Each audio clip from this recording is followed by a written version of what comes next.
রমজানের শেষ দশকে পালনীয় 10টা সুন্নত কয়টা? 1 নাম্বার, রমজানের সাধারণ আমলগুলো শেষ দশকে যাইয়া বেশি বেশি করে করা। কোরআন তেলাওয়াত, নফল নামাজ এবং জিকির আজকার বেশি বেশি করে করা। 2 নাম্বার, এতেকাফ করা। বলেন কি করা? এতেকাফ করা। 3 নাম্বারে এবাদতের জন্য রাত্রে জাগ্রত হওয়া, সারা রাত ঘুমানো না, ঘুম থেকে জাগ্রত হওয়া, কিয়ামুল লাইল পড়া। 4 নাম্বারে পরিবারের সদস্যদেরকে নিয়ে রাত্র জাগ্রত হওয়া। আপনি নিজে তো জাগবেনই, আপনার ছেলে মেয়েকে জাগাবেন।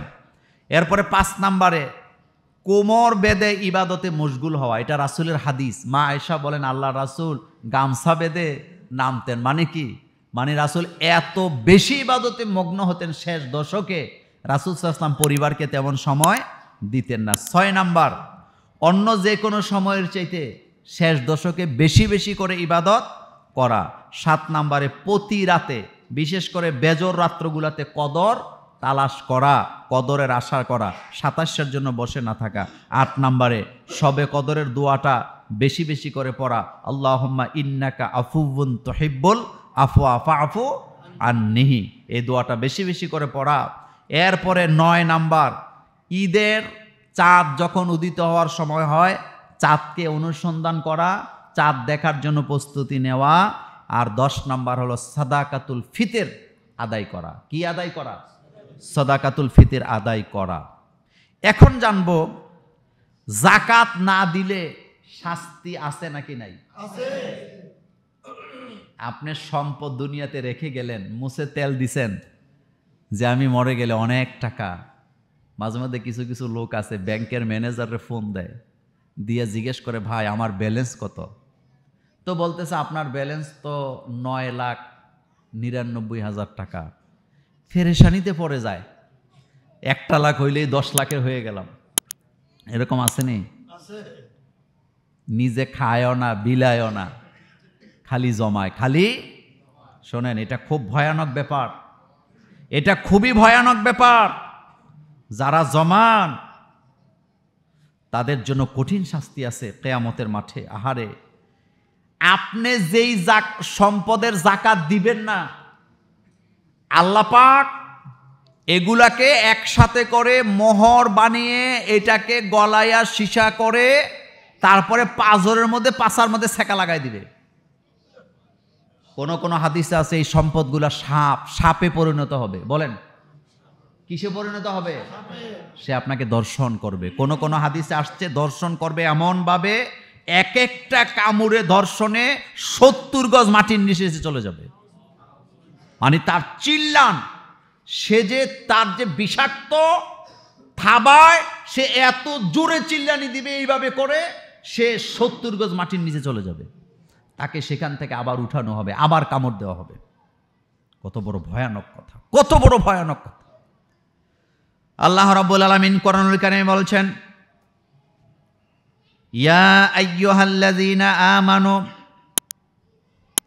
ইন্না কাসীরাম মিনাল আহবারি ওয়ার রুহবান লা ইয়াকুলুনা আমওয়ালান নাসি বিল বাতিল ওয়া ইয়াসুদ্দুনা আন সাবিলিল্লাহ ওয়াল্লাযীনা ইয়াকনিজুনাজ যাহাবা ওয়াল ফিদ্দা ওয়া লা ইউনফিকুনাহা ফি সাবিলিল্লাহ।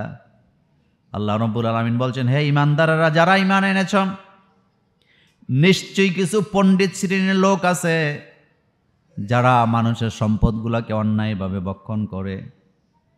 তারা আল্লাহর রাস্তায় বাধা প্রদান করে, আল্লাহর পথে বাধা দেয়, আল্লাহর পথে চলতে বাধা দেয়। যারা সোনা রূপাকে জমা করে, কি জমা করে? সোনা রূপাকে জমা করে, অটাল সম্পদের মালিক হয়। যোগে যোগে ইসলামের পথে 3 শ্রেণীর লোকেরা বাধা দিছে। বলেন কয় শ্রেণী? জোরে বলেন কয় শ্রেণী?